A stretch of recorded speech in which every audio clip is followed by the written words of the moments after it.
Well, welcome back once again, friends and weary travellers. Back again, like the Renegade Master. I'm so sorry. This is just, it's already gone downhill. The point is, it's been a while, but we're back to chat books, films, TV, projects, cool stuff, quirky stuff, weird stuff, whatever pops into our heads. And I am, as always, joined by my wonderful co-host, Steve. How you doing? I'm good. A lot of technical difficulties, but I'm here. So technology. It's great, and it makes you pull out your hair too. So it's one of those things. Oh, we live for technical difficulties. This is the rich tapestry of life that we're experiencing right now, Steve. This is what it's all about. Just putting a positive spin on it. Anyway, it's been a while. We haven't spoken for, I think it's about a month and a half, 2 months now, actually. How have you been? What interesting stuff has been going on with you? Wow. Well, let's see. I've managed to settle down my work schedule, so that's been better, and it's not as stressful, and I'm not as irritated all the time. So that's always nice. And yeah, I've just been trying to. I think you have to find that balance of unwinding and not letting certain things get to you. So it's one of those things in life to where we have to learn how to handle things and not let them get to us too much and put things aside. So that's been, as we all get older, not to go on too long, but as we all get older, I think we still learn how to handle things that we right when we think I think I have kind of the hang of this, and you realize you don't know anything. So it's one of those things. Absolutely. But, it's all about the Zen. All about the Zen. Yes, very much so. So good to hear that you are not feeling so work stressed. And we are going to chat a little bit about some cool stuff tonight. However, we do have, as always, a special guest with us. And I thought long and hard about the best possible intro that I could give to this person. And this is what I came up with. Some call him the space cowboy. Some call him the gangster of love. Some people call him Maurice. But those people don't know what they're talking about because it's Tim Hardie. Tim, how are you? Wow, Holly, that's a first. I'll give you that. That's a first. I'm very well, thank you. Yeah, I'll take that. There's a first and possibly last time for everything. Yeah. It's good to try new things, isn't it? That's all I'll say. It is. So obviously, a lot of people on the forums are going to be very familiar with who you are, because you do wonderful reviews for Page Chewing. But for those of the people out there who are listening to this, if they're still listening, just tell us a little bit about yourself and your works. Yeah, sure. So I've kind of connected through Page Chewing, like you said, through book reviews. I've always been an avid sort of sci-fi and fantasy reader, so Page Chewing has been quite a natural home to sort of put reviews, book reviews up on there. I've been doing that about, I want to say, 15 months, maybe something like that. So that's been good fun. But yeah, I suppose I'm probably best known as a writer, as an author. So I'm a dark fantasy writer.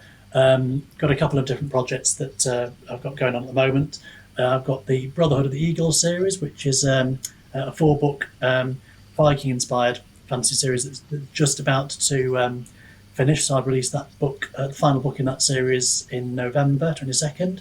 That's called Broken Brotherhood. And then I've also got a few other standalone projects and short story collections knocking around as well. So I've also written a standalone called A Quiet Vengeance, and contributed with you, Holly, on The Anatomy of Fear and also The Advent of Winter. So I've been quite a busy few years. But yeah, I think that's probably everything I've been doing in the recent months and years. Yeah, just a few things. Yeah, just the odd few books. I like to keep busy. Absolutely. When you started your intro, I thought you were going to say, most people know me as the gangster of love, is what I thought you were off of it. If I'd been funny enough, Steve, I would have come up with that line, but I was so thrown by Holly's intro, I was basically in a blind panic. So. Yeah, that's my effect on most people. So. Disorientate and terrify the guests so that they feel vulnerable and weak. Thanks a lot. It didn't take an hour this time, Holly. We did it in like 4 minutes. Pretty good. Yeah, that is pretty good. Yeah, I'm pleased with that. I feel like my work here is done. So, but Tim, I want to talk to you a little bit about the Brotherhood series, because this is something that obviously I've been following for a while. I'm a big fan of the series. You come into kind of the closing chapter of that story now for yourself as a writer. How does that feel to be so close to that finish line? Yeah, does it? Yeah, I feel inarticulate. There you go. It's very hard to put. It is actually very hard to put into words because it doesn't. I think until it's actually out there, it doesn't feel finished. But obviously, everything that kind of goes on. So the ebook is uploaded. It's out for pre-order. So that's there's lots of things that are like ticked off the list as you go through a publication journey.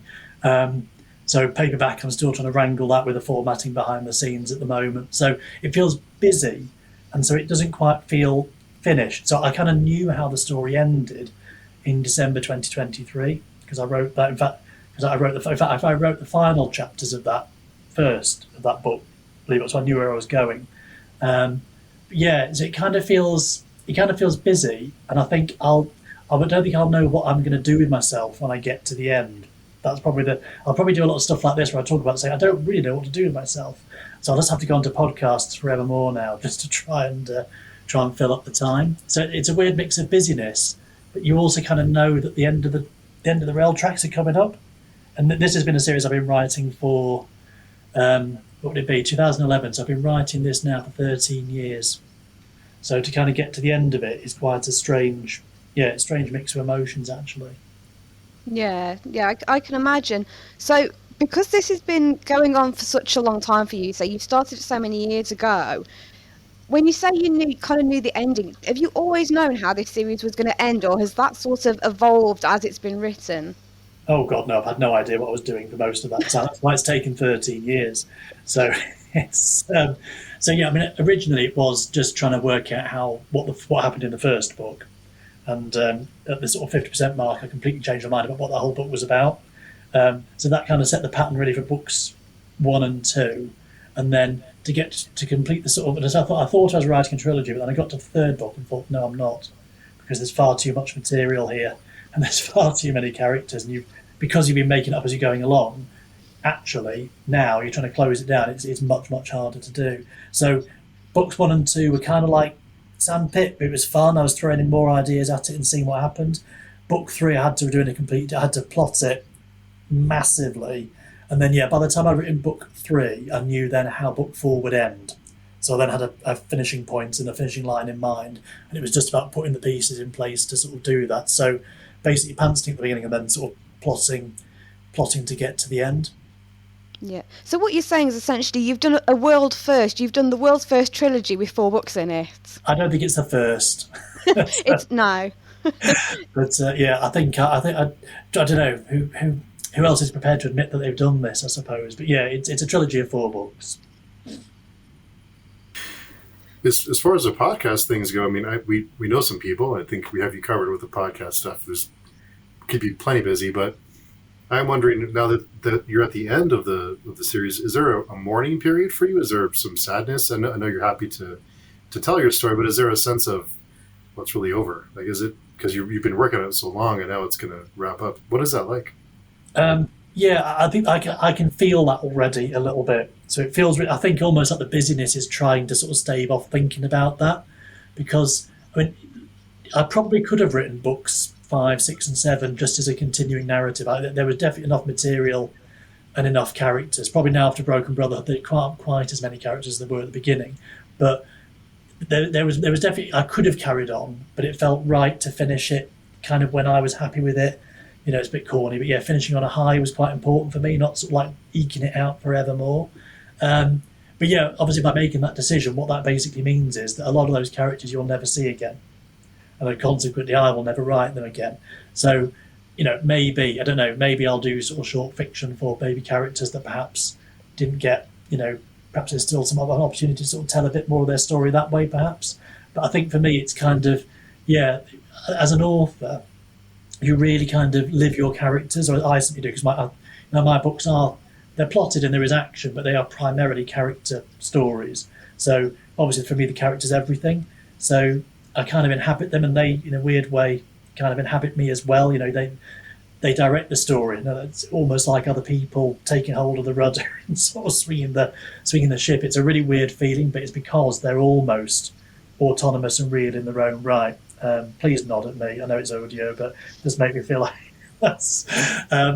So yeah, I think the fact that you then put them away is a weird feeling. I know that there are certain characters I think I will come back to, but if I come back to this storyline, I'm going to come back to it in 20 years' time. So I think there could be. I think there's definitely room for a continuation, but it would be a continuation of a fresh story, not a continuation of the current narrative, basically. So yeah, you're right. Actually, it is going to be a mix of emotions, and I'm not quite sure. Well, I've got some ideas of projects I could do, but I think the question is, are they going to grab me enough to want to run and do it? So Brotherhood has kind of felt like that's the book I've really needed to write and needed to finish. So that's quite a strong, compelling feeling. But when it kind of comes through to the end, you're thinking, well, what's the next project that's going to give me that buzz as a writer, really? And I don't know the answer to that question yet. No, it's funny because you kind of just mentioned, doing short stories and things like that, and I know that's something you've done before. Is done short stories that are set in the same worlds as your full novels. Are there any characters that you think, maybe down the line you would maybe want to spin out with and kind of explore the origins, maybe, a fresh storyline, but kind of just looking at where they've come from, really? Yeah, I mean, I've done that a little bit already in some of the short fiction I've sort of done as throwaway stories, like Randall, who's like the Vorund, long-suffering Vorund Jarl, the only professional, competent person in Alrika's army, basically, who knows what they're doing. I did sort of do his origin story as one of my sort of short stories a little while ago, that's kind of like a newsletter freebie, but maybe that needs packaging up and being given some wider exposure. I'm not a big fan of the prequel. I'm writing one, so I can't really say that. I don't want to simply do it for the sake of doing it.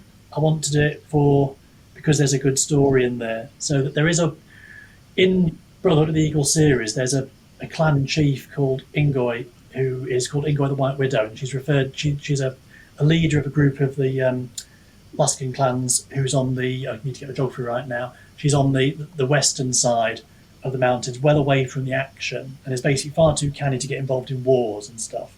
So she negotiates a treaty with the aggressors, the Vorund clan, and kind of keeps everything stable and protects her clan. But she doesn't have a single speaking line in the whole 4 books. She's probably mentioned I think about 3 of them. But her story started to, so it's none of the main people that you might think, I'd really like to know more about that individual's backstory. I thought, no, I'll give you this obscure one. And so it's it's what I want at the end of the day. And yet that story is kind of what's coming out through my newsletter now. That's the origin of the Wolf Throne. So if you're a newsletter subscriber, I basically give out what I thought were short story installments about this character. And then about a third of the way, and I thought, actually, what you're really doing here is you're just writing a novel and not admitting it to yourself, because that's really what's happening here. They're not actually self-contained stories. They've got arcs going, which kind of come back in stories 3, 6, and 9 or whatever. So yeah, the Wolf Throne's kind of grown out of that sort of idea, Holly, of taking a character and saying, well, how did you get to there? What was your story? So it's kind of like an unrelated prequel, which is probably the most hard thing to market of all. But it's that's been a really interesting thing to do, actually, sort of to dabble in and out and not feel under pressure to finish it, I suppose. Yeah, definitely.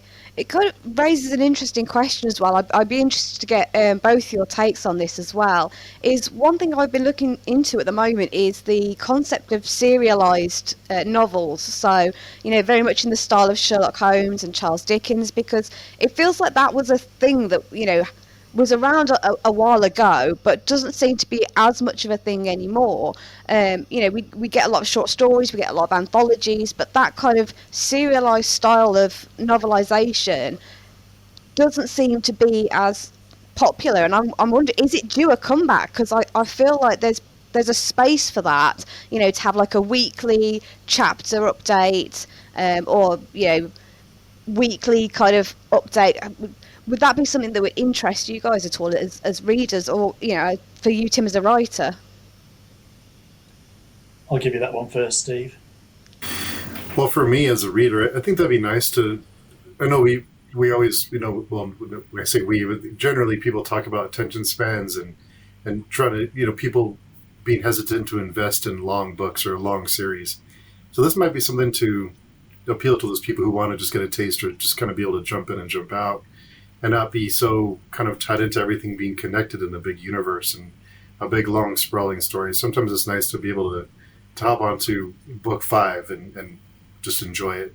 So yeah, I hope it's, I feel like there's enough readers to support something like that. I think it's because everything in pop culture is connected. Everything is a universe and everything's connected, and you have to watch this and read that and to understand things. So I think there's some hesitancy because it's so popular, but I think there's some room for it for sure. Yeah, like a Netflix for books, where you pop in, you binge a couple of chapters, and then, next week you can binge a few more. Yeah, I suppose what I was trying to do, I suppose I was trying to do the opposite of that with the Wolf Throne. So I was writing what I considered to be individual stories, fully self-contained. But because it was a continuing narrative, I then found at the beginning of each short story I had to do a recap of what happened in the previous one, as organic as I could do, to try and root people back into the story. I think in some ways what you're describing is probably easier. What I tried to make it like a short story soap opera, almost, where you literally could go in at episode 7 and then go back in at episode 15 and it wouldn't matter. But I realised it just became that wasn't what I was writing, so that became increasingly obvious as I went through. I think in some ways, yeah, if you could do especially if you kept it short, 2,000 to 3,000 words a chapter, something like that. I think it's finding the platform for that. I mean, is it Kindle Vila was kind of, I suppose, a bit like that, wasn't it? But it never really fully took off, and I think they're actually closing that platform down on Amazon. But that's not to say it couldn't work. I just wonder whether it needs the right platform and the right market, really. Yeah, I think you're right, and I think there's definitely a hunger out there for something like that because, as Steve, you just said, there is this kind of need for stuff that is short form where people can just spend 5 minutes, reading something. And if you want to read the whole novel, that's great. But for those people who just want that kind of, coffee break read while they're at work, it just seems like it would be a really good idea. But one thing I do want to talk about actually is, Tim, the last time we saw each other was not so long ago in Shrewsbury at the Spotlight event, which Page Chewing were a sponsor for. The event was absolutely fantastic. It was fabulous to have you there. But the panel that we had you on was all about discovering your next great indie read. And obviously, she says, segueing ever so smoothly, we are all about spotlighting indies on this podcast. So, Tim, good Lord, who have you been discovering recently? Thank you very much. I'm a pro. Who have you been discovering recently on the indie scene? Yeah, I think indie for me has been a real revelation. Actually, it's because I always read trad up until the point I was myself thinking about going indie, and I think one of the things that became really clear to me right from the very first book I picked up, which was Bjorn Larsen's Children, which was slightly psychologically scarring, but also really, really good, was just how individualistic the indie scene is because, because there is no filter, ultimately. It's people's, I suppose, their raw creative output, isn't it? Without filter, without the corporate machine that perhaps sometimes smooths the edges around, or maybe they simply don't get to that point of the launch pad to begin with, so we never see them. But yeah, that's really what I'm kind of doing in the Page Chewing book reviews. Actually, I do read trad books, I do read non-fiction books as well. I pretty much put whatever Steve lets me put whatever I like on the platform, which I'm very brave. He is. He's very, very brave. But yeah, it's almost like, where do you start with a question like that? I mean, probably look at my recent reviews. I think one that really blew me away not so long back, Ritual of Bone by Lee C. Conley. I think you're familiar with that one as well. Yeah, Just love the raw energy of that book. So like a fusion of Norse myth, a sort of sprinkling of Joe Abercrombie, Northman kind of vibe to it, but then it's sort of mixed in with I think it's got like zombies and cannibals and the undead, and it's just an absolute mashup of sort of horror and sort of dark fantasy, really. And again, just felt really fresh from the get-go, really. I'll give a shout out to Callus and Crow as well by D.B. Rook. I think that's actually technically a small press, but it's so small, I think we can allow it to slide. Yeah, I think so.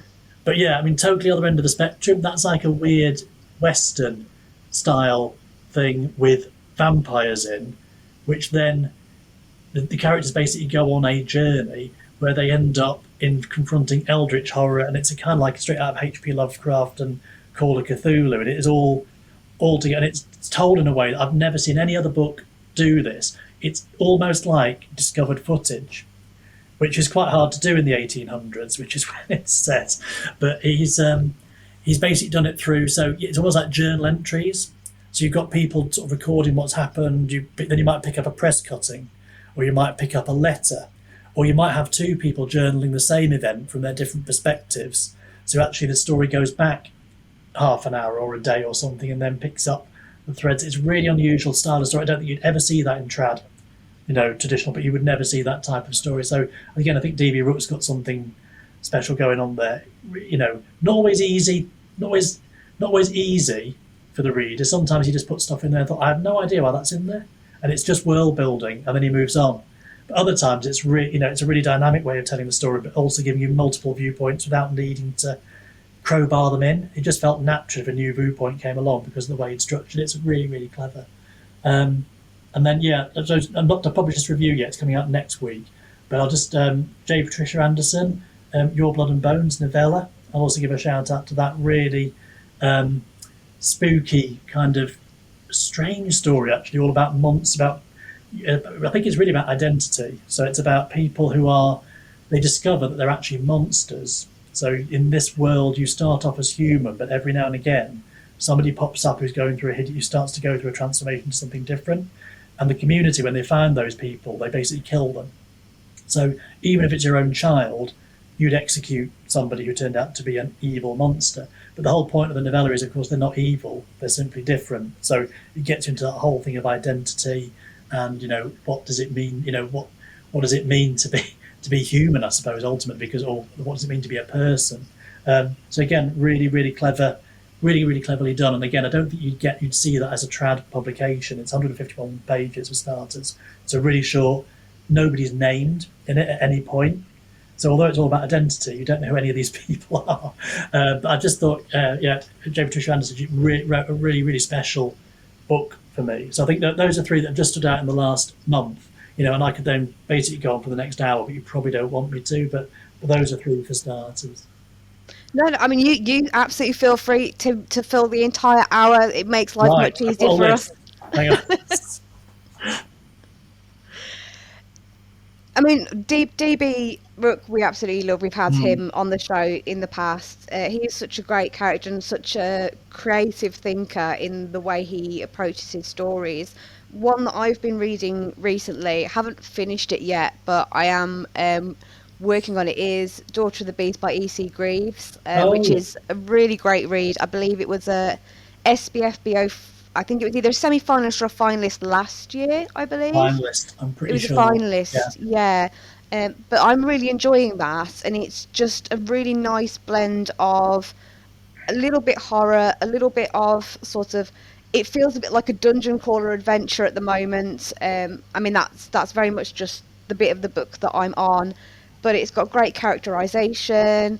It's dark enough without being like gratuitous or scary. It's a really absorbing, engaging read. So I'm having a lot of fun with that.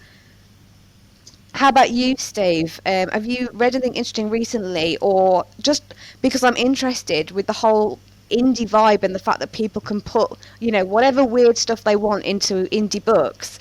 Has there been one that you've come across where you've thought, okay, this is really weird, but I'm here for it? All the time. All the time. There's lots of really weird indie books out there. Let me think. I think one of the first that was kind of off the wall is someone we all know is Gunmetal Gods was one that was, what? Yeah. Like, what is going on? And it's just a mishmash of so many different genres, and it really all worked. So that was one of the earlier ones that kind of set me, like, kind of, I saw because it's hard to have so many different elements and really be cohesive. But I think Zimla really managed to do that with Gunmetal Gods. And I just received the Kickstarter version of the hardback, so I'm happy about that. Yeah, I've seen the pictures of that. It's absolutely stunning. I mean, the artwork and the special editions that come out of Kickstarter at the moment, they are next level. Yeah, it's a lot of jealousy. Sorry, I mean admiration coming from us, because I think it's really celebrating books, isn't it, as a work of art, and sort of like, I think particularly I think the Zamels, the style and the artistry of those, they are like objects to treasure, aren't they, on your bookshelf? You never want to part. You'll never want to part with that, will you? Oh, absolutely, absolutely. And it's funny because it almost feels like I'm going to be slightly controversial here. I'm going to get both your opinions on this. So I could be stirring up a hornet's nest because I like to live dangerously. But looking online, you see all these indie authors now who are doing these fantastic Kickstarters, but it's going so far beyond just doing a book with a beautiful cover. It is now limited editions and it is book boxes. And I've seen people doing videos where they're opening boxes where smoke comes out and, a single white dove emerges from the box and the book's rotating on a table. And for some people, seen any of those things. This is what I've got planned for my next book. What it is. But you see these and you think it's absolutely fantastic. But then there are people out there who think, indies must feel under such pressure to be able to do these amazing packaging and artwork and gilded edges and things like that. It is obviously difficult for people because there is a cost point of view to it. But I think if the opportunity is there, why wouldn't you want to do something like that? Because it is, as you say, Tim, something people can keep forever. That's a really good question, because I think to a certain extent, because everyone's doing it, everyone is starting to feel a little bit of pressure to do the same. It's why I ran a Kickstarter that did not have any of the lovely things you mentioned, and we never got to the dove stretch goal. Basically we crawled over the line and funded, and frankly I'm delighted we did. So that was an audiobook Kickstarter, totally different thing. But I think you're right. I think a lot of indie authors are thinking it's always like Kickstarter is a logical step to take in your indie career, and I think part of the challenge of that is trying to get noticed amongst the crowd, because the indie community is actually quite small. So how is there a danger of kind of reaching saturation with that? Part of me think, God, it'd be lovely. I have said this before. I will never ever run a Kickstarter ever again. I swore that after the Anatomy of Fear, and I swore it again after the Hall of Bones audiobook Kickstarter as well. And I'm swearing it now. I will never ever run a Kickstarter ever again. But if I did run Kickstarter again, part of me does almost wants Hall of Bones to be in that club of having a product that kind of like really sort of celebrates the absolute best it could be as a physical edition. But they're an awful lot of work. I know for a fact I could not deal with it now with everything else I'm dealing with in work, family life, thinking about next writing projects. It's simply not the right time to do it. So I think it's always going to have its place, and I think in some ways it's a great window, shop window for indie. But I think people need to understand it's a huge time commitment and a huge emotional commitment. I just remember watching Emily Inkpen on her one for the Dex Legacy season 3 audiobook, and seeing how much work she put into that. But you could also see how much pressure there was to sort of simply be present every day on social media to push and promote it. So I think it's a great thing, but I think you've got to go in at the right time and be with your eyes open as an author about whether it's right for you at this moment. It definitely isn't right for me now. Steve, I'll chuck you a question. I suppose is as a sort of a punter, as a backer of projects and seeing them all come along, do you feel a pressure to back everything? On which ones do you like, which ones do you go for, which ones do you don't, or do you feel like you've got to? Is there a pressure to back them all? What does it like from your side of the fence? That's a good question. I think for me, I want to back all of them, but I can't because there's so many of them. But no, I think like for the Hall of Bones audiobook, I really wanted that to happen, and I really wanted to listen to it, because I've already read it, but I wanted to listen to it again. So And I kind of like you, Tim. I think you're kind of a cool guy. So I thought, I'll contribute and try to help this become reality. So no, I think there is some pressure there to back all of them, but I also know that some of them don't really need my help. Like the one with the Gunmetal Gods one just took off. I think that did really well. But from an author standpoint, I would imagine that it'd be kind of nerve-wracking to, you kind of mentioned this, Tim, to have the time to devote to it, to see it through, because it's a lot of work and it's a lot of follow-up and keeping up with shipping and the stretch goals and all the promises you make, you have to deliver, and then there's all this pressure to follow through. And also something that is discussed a lot is there's probably this imposter syndrome all the time anyway. So I would imagine it'd be nerve-wracking to put yourself out there and say, I'm going to do this Kickstarter for this and have this really great idea, and then it not go as well as you expected it to. So I would imagine there's some reluctancy there to jump into it and to kind of put yourself out there and be vulnerable like that. And so this might not work out as well as I expected to, and then it's kind of a hit to it's kind of it doesn't feel good when things don't work out the way you planned. So it's really tough. But as a reader, I don't really expect a whole lot of, I don't, if an author I really like decides to, that's great, but it's not something that, I'm not big on special editions or things like that. So it's not that big of a deal for me, but for something like Gunmetal Gods, I really wanted the cover because it's one of my favorites. So I wanted to put on the shelf, but it's typically not something I go for. Yeah, I think it's interesting as well because, we've talked about the fact that there is that imposter syndrome. So, people start Kickstarters and they want them to do well. And you get that kind of panic when it's maybe not getting the traction that you want it to. But I think equally from the other side as well is there is a finite amount of money that people can give to things, but there are other ways that they can support. So I think, just the act of sharing and shouting about it on social media, telling friends about it, that word of mouth, the further that you could spread that message, the more chances that Kickstarter is going to have a success. And I think sometimes people get too stuck on the idea of, I can't afford to support financially, but actually, there's so many other ways to help an author get to that finish line. Yeah, absolutely. I can remember with mine, some of the, not everyone backed it, but lots and lots of people definitely put the hours in, or the effort in to share the message and get the word out there, and that is actually more valuable, because it's no good just getting the first 20 people who really support you giving you that money. Exactly what you need to do is reach beyond that pool. So for me, it was a really interesting. Interesting is the right word to use in polite circle. It made me realise where my natural audience were, and then it made me realise how much harder it is to get beyond that, to sort of effectively interact with strangers or because the Kickstarter community is its own animal. It's its own, so it's almost like its own social media platform, isn't it? And people like funding and backing and sharing and talking about creative, different creative endeavours. But trying to cross that threshold for me was immensely difficult. And it was, I'll be perfectly honest with you, we're talking to a number of different people in the Kickstarter sort of like fraternity who've done projects or planning projects.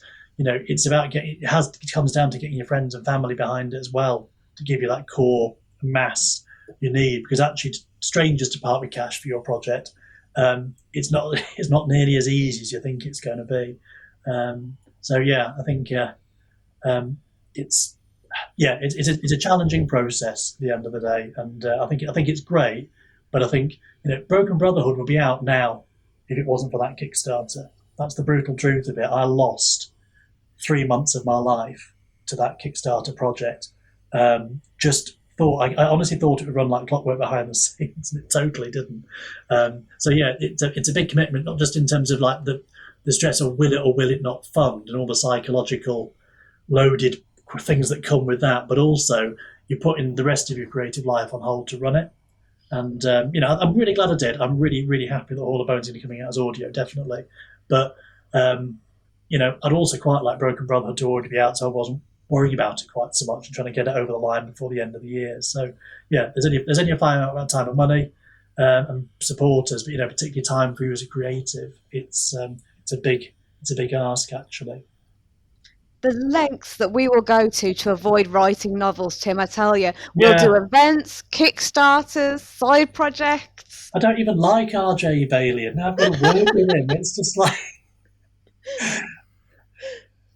You're right. Yes, I really underestimated. I think doing it on my own as well was possibly I think Holly, we've obviously worked together as a bit of a team effort. I think that's a much better way of doing it. I've got to say, doing it on your own is not easy. So yeah, anyone that's running Kickstarter right now, we love you. We've got you. Just keep taking the pills till it's all over, and I hope you set a short number of days for your campaign. Absolutely. And as you mentioned as well, Emily Inkpen, wonderful Emily, who was our guest at the event, the Kickstarter for the Dex Legacy Season 3 has reached its goal, so that's going to be going ahead, which is very exciting news. Audio dramas, how do we feel about them? Are we fans? I think I know your answer too. Well, yeah, I think I'm very much a Dex Legacy fan. That's for sure. It's for me, audio drama. It kind of takes me back to my when I was growing up, when I was a lad in the 1970s and early 80s and things. For me, I just happened to grow up in a house where the radio was always on, and it was a house where we would listen to Radio 4, which I don't know if that's going to translate very well across the Atlantic, but basically it's a show that entirely consists of people talking, a bit like a podcast, so not that crazy. But yeah, so I do remember growing up listening to things like The Hitchhiker's Guide to the Galaxy, and different radio shows and plays, and comedy and things like that. So all consumed without visuals, so all going on in your head. So I think again, as writers, that's not such a massive leap to spoken word. Didn't really engage in any of that stuff, but it's been interesting coming back to it now, sort of seeing the podcasting platforms kind of suddenly embracing that audio media again. Dex Legacy was probably my gateway back into that world. I love that stuff now. I think it's a brilliant medium, and it's different to audiobooks, audio drama and stuff like that. What they do on that Dex Legacy in terms of the soundscape they give it, and the just the casts that Emily and Chris have put together on that. It's just phenomenal. I mean, yeah, we did do a bit of a love-in, didn't we, Steve, about 6 months ago before they got that award at BSFA. But yeah, I'm full of admiration for what she's done. I think it's really shown what you can do in the audio drama space. Yeah, I've never really been I've never really listened to many of them, but now that after we spoke with the Dex Legacy, I've have a greater appreciation for it now, because you know how much goes into it and how hard it is to do and how much time and energy and how many people it takes to make it happen. So definitely have a greater appreciation and enjoying them more now that I've gotten into the Dex Legacy. So it's been opened a door for me. So it's been nice. It's one of those things you can do. You can do it with different things. So household chores for me and audio dramas go hand in hand now. So stick my headphones in, I can pick a show and listen to it, and that's that's really good. And I guess obviously that extends to things like audiobooks as well, doesn't it? Those kind of things. But you would not know that show was recorded under a duvet in season 1, would you? I mean, it obviously isn't now. Just to be clear, for Kickstarter supporters of season 3, it's really professional, massive production values. They have a studio and everything. But yeah, I think it just goes to show what you can do from really small. You don't need much to get to make a start with these things, do you? No, they've got a much bigger duvet now. That's what it is. Yeah, it's enormous. It's about half the size of London, I think, or something. It's an interesting thing though, because I think we all know that not just for indies but just for writers in general, the market is changing so much at the moment. And while a couple of years ago it might have been enough to write a book and put it out there, these days it's getting to the point where it is really not enough to just write a book and put it out there, as much as we would love to think it is. And it's interesting to see all the different paths that are opening up for writers to diversify into. Mm-hmm. It's been really interesting to hear from Emily about the experience of writing for an audio drama. I've got author friends who are out there creating game systems at the moment. There are people who are doing, video versions of audiobooks with animations, and depending on the scope and scale of the time and the money that you have to invest, there are so many interesting things that you could do.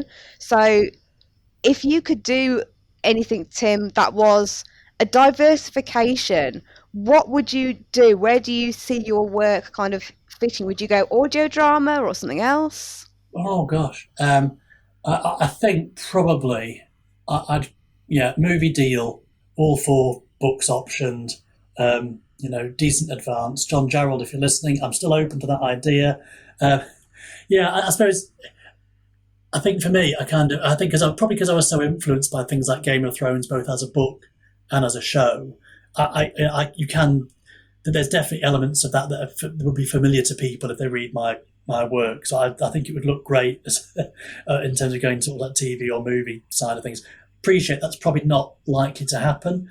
I guess I am diversifying by giving the audio drama, the audio narration format for Hall of Bones, for example. And I've done that with the short story collection as a bit of a sort of a practice run with RJ Bailey, who's recording it, to do that.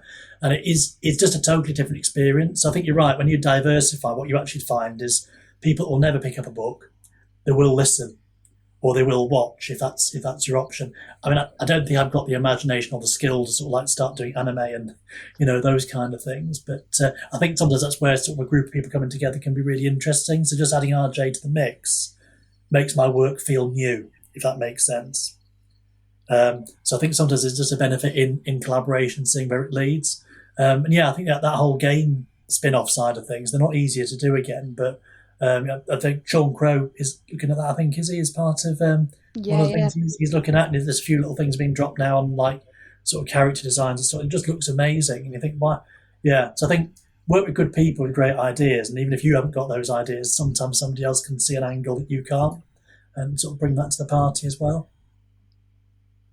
Yeah, I think it's interesting as well because I think it is, or at least it can feel like a very scary time to be a writer at the moment. But there are certain situations where I think you find out how creative people can be when they are in a situation where they think, okay, what can I do to keep myself relevant? What can I do to be interesting? And it's a double-edged sword because there's a pressure to it because you just want to write a book, but also it's exciting because you can do all these things like, card games and tarot decks and beautiful artwork. But I do want to chat actually about a few projects that I've noticed recently that I think do deserve a bit of a shout out because that is what we're here for. And I have basically just waffled on for quite a while about all sorts of things. I mean, Tim hasn't been waffling, I have, but I don't know. There's been a bit of waffle. But... So first thing I want to shout out is a podcast that I've been listening to recently. A friend of mine, Amber, she has a podcast. It is called, I'm going to say this wrong because I always say it wrong. It's Control Alt Critique, not Control Alt Delete as I always call it. But it is well worth checking out. I love it because it is such a natural, humorous look at pop culture. So they talk about sci-fi, fantasy movies, Alien, all the cool stuff like that. It's just three friends sitting down, much like we're doing today, having a chat. But it is such a warm and inviting podcast. It's like sitting in a living room with your friends. So I would definitely give that a listen. The other thing I wanted to do a shout out is probably a bit obscure for most people, but last night, because it was Halloween, the night of all things spooky, I did attend a Halloween masquerade ball. I have never been to one before, and it was amazing. Everyone was wearing masks, which was very disconcerting because you couldn't actually tell who anyone was. So I know there were people there that I knew, but I think I spent most of the night talking to random strangers because I couldn't tell.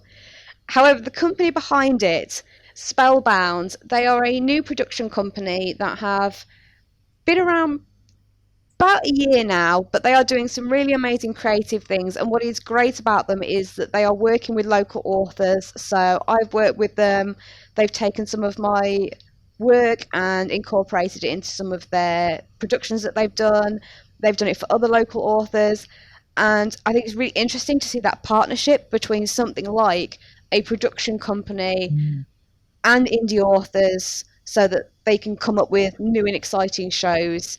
So yeah, those are the two that I wanted to shout out this week.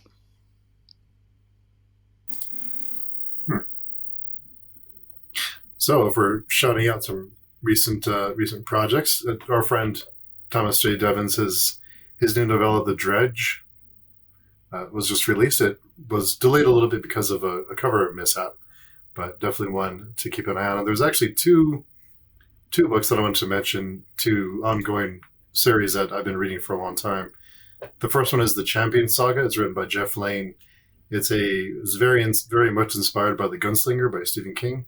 It's a coming of age story. It's more of a thriller, science fiction thriller, but it's typically not the kind of thing I would enjoy. But I really liked the series, and the last book was just released about a month ago, so I'm excited to finish that series up.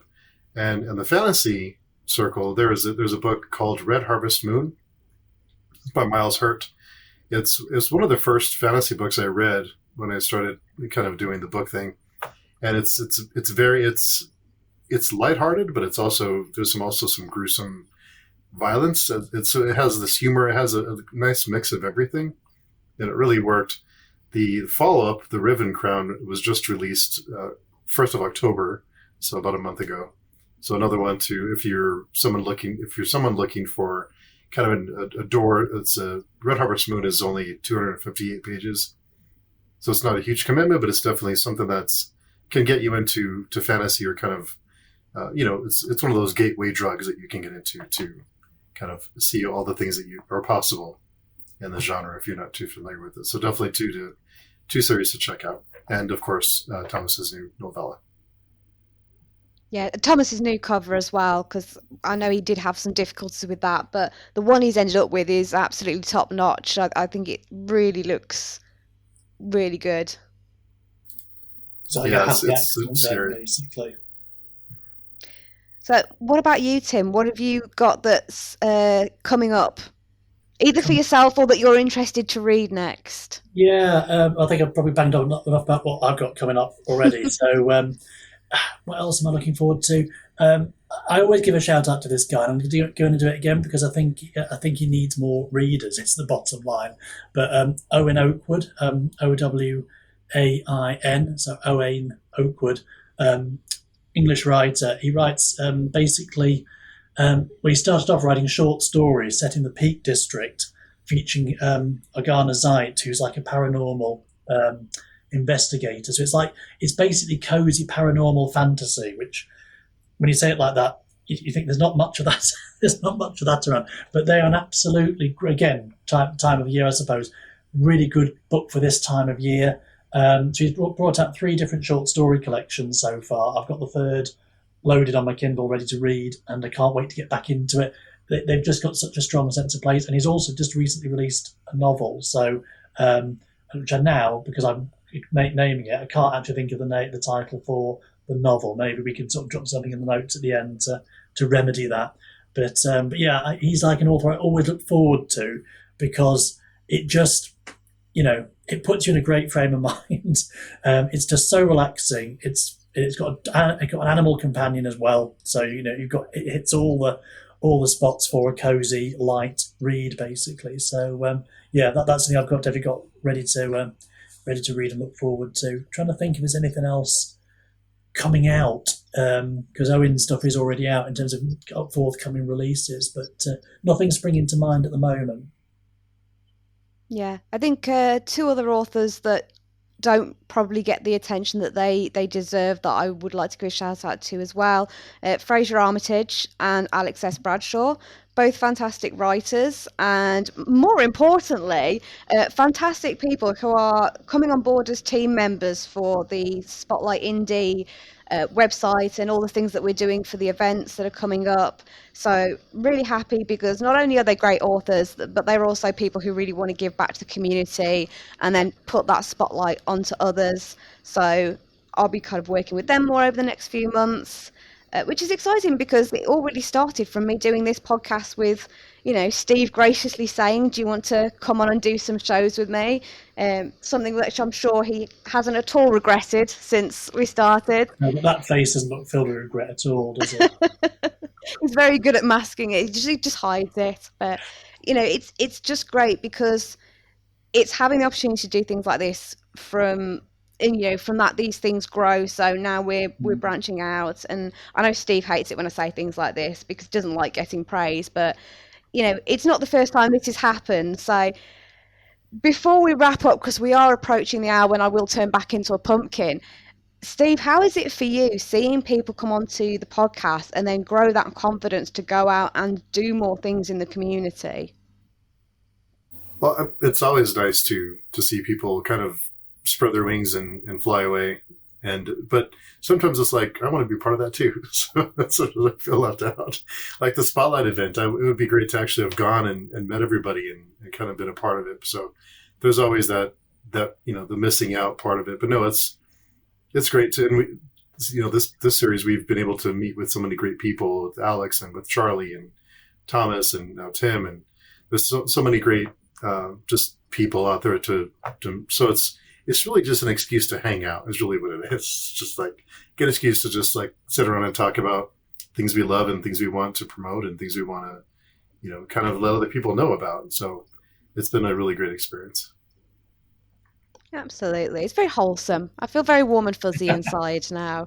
And so, as I say, we are kind of getting to that point. We have got a few minutes left. So what I want to jump onto a little bit now is just plans for the future. I know, Tim, you probably don't have too many at the moment because you are just wrapping up a series, but you do have other works, don't you? So you've got Quiet Vengeance. Is there any plans to build more into that world, or do you think you're going to go somewhere else next? I think anything I say now, I reserve the right to change your mind, if that's okay. No, this is canon now. So I think what I really would like to do is I would like to finish The Wolf Thrown off. So finish that sequence of short stories / novel chapter chunks, whatever that is. It's a terrible marketing line. I need to work on that. But yeah, I just want to see that. I basically had to pause that project due to all the other stuff I had going on. So I really want to finish The Wolf Throne, and I will be working on that in 2025 for definite. And then, I've got two ways to go. I'd really like to continue the sequence of standalone novels. So the idea of The Quiet Vengeance was you'd build on the world with a series of standalones that were interconnected. So if you think of like Joe Abercrombie's follow-up to First Law trilogy, that's kind of what gave me the idea to sort of try and do something a bit different with The Quiet Vengeance. I would like to write those, but I need to be in the right frame of mind to write it. So some days I really am up for that, and other days I feel it's because the next book in that sequence is going to be quite a complex book to write. I might just not have the energy levels to do it, if I'm being brutally honest. So, but there's at least a trilogy of standalones, if that makes any sense at all, waiting there to be worked on. I'm also debating whether just to have another go at doing something totally different. So building on the story that I had in The Anatomy of Fear, which was my first sort of foray into Gaslamp sort of setting, basically. And that was... That story keeps coming back to me, and I think that's got potential. So that's totally unrelated to it. It's not a totally separate fantasy world, complete disconnect. So it's a bit of like a fresh canvas to try and play around in. So I'm debating whether to actually the next novel I kind of like seriously sit down and write as a novel project rather than in installments like The Wolf Throne. It might be The Silent Division, which would be the novel expansion of that story. So I've got loads of ideas. It's just, I think, which one I really feel I want to write. I don't know the answer to that yet because Broken Brotherhood's just sort of like in my face all the time. I can't really think past the next 3 weeks of getting that book out there, really. But I think once that's gone, I'm going to take December off, and then you'll find out in January which of those projects, or whether it's something totally different, is the one for me. See, this is what I love about indie authors, is that whenever you ask this question, you never get anyone just say, oh, do you know what, I don't really know. I'll just spend a few months kicking my heels around, see what happens. Everyone's always got at least 6 different ideas on the back burner. Yeah, I'm definitely one of those, and I'm starting to... I genuinely, when I was writing Hall of Bones, I thought to myself, I was worried actually, because I thought, I can't think of anything else to write. And so I wrote the sequel. I thought, I still don't really think, I was at that point, I was very much in the trad space, putting those books out for traditional publication. And I thought, I don't think I can write anything else except this series. And then all of a sudden, about 2020, something changed. And I got the 3rd book of that series written, but didn't like it, and I needed to escape from it for a while, and ever since then, I've not been able to. It's like too many. It's like a jack in the box. Too many ideas coming out of the box all the time, and I just cannot get that lid back on. It's quite, which is I think is a better place to be. But yeah, I need to be cloned, or I need a time machine, or I need something because I don't think now I'll ever be able to get all those ideas down before I basically die. I think that's how it's flipped around from no ideas at all to I don't think I'll live long enough. I think this is a common issue that we all face. It's either no ideas or all the ideas all at once. Yeah, not helpful. Not at all. Before we wrap up, I do want to address just one other thing as well, Tim, that I feel it would be remiss of me not to mention, and that is the T-shirt collection. Because we were talking about this briefly before we started the podcast, and obviously I know that people can't see Tim right now because this is audio only, but if you don't know this, Tim has what is probably the most extensive and impressive collection of T-shirts that I have ever seen. And I know for a fact that Steve is a person who appreciates a good T-shirt. I appreciate a good T-shirt, and I think we all need to know, Tim, where are you getting these from? Do you know what? I don't know. Because I'm one of these people that's very hard to buy presents for. So what tends to happen is I get these things given to me at Christmas and birthdays because people are sick of me not telling them what I actually want as a gift. So I think, yeah, it's almost become a standard joke now that I will get, T-shirts of some description. I mean, my wife a couple of years ago produced for me a Brotherhood of the Eagle T-shirt, which was possibly the most lovely thing I've ever received in my life. So yeah, it's not really. I don't really know. I don't really have a supplier. I more have a system that gives them to me by default. That's the crazy life I lead. I don't have time to buy my own T-shirts. I have other people to do that for me, Ollie.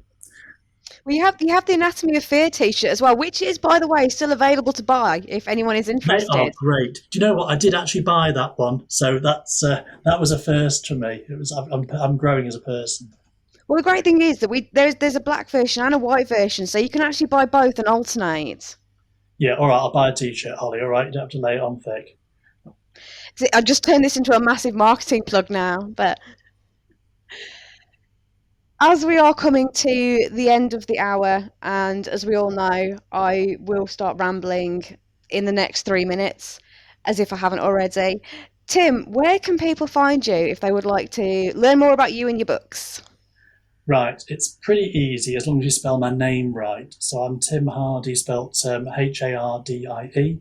So I'm cursed with one of those names you always have to spell in every setting. So it's Tim Hardie. So you put Tim Hardie author into your search engine of choice, you will always find me, basically. So I've got a website, timhardieauthor.co.uk, and then I'm also on X, Facebook, Blue Sky, and now kicking and screaming in Instagram, all under variations of that moniker. So if you search for that in your platform, you should be able to find me pretty easily. Awesome. Yeah. Yes, that's a great idea, Steve. Everyone should do that. Fantastic. Steve, what have we got coming up on the forums at the moment? What's going on? What are the big conversations? We are starting what we call the Oscar Project. We are starting at 1960, and we're going to be watching every Best Picture of the year from 1960 on until current day. So we're setting up for a 5 or 6 year journey probably. So twice a month we're going to discuss the Best Picture of the year from 1960 on. So that'll be fun. That's a hell of a commitment. Yeah, we don't mess around. Yeah, and the funny thing is we make these huge plans and we follow through. So it's a little scary, but it's fun. Yeah, we're having a good time. Sounds awesome. I will be interested to see which films you watch because I have absolutely no idea what has won Best Picture. I think I could name about 3. So, but it sounds good. And as always, it's been an absolute joy and a pleasure to speak to you. Very happy to have had you on, Tim. It's always good to catch up with you. For anyone who is still listening to us, thank you so much for bearing with me once again while I talk about the cool, the weird, and the quirky. And we will catch you next time.